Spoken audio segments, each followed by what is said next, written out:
Gasping or agonal breathing is not true breathing.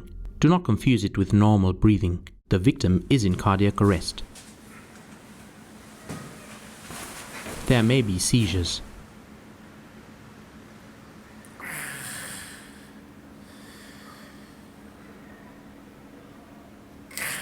The intervals between breaths get increasingly longer.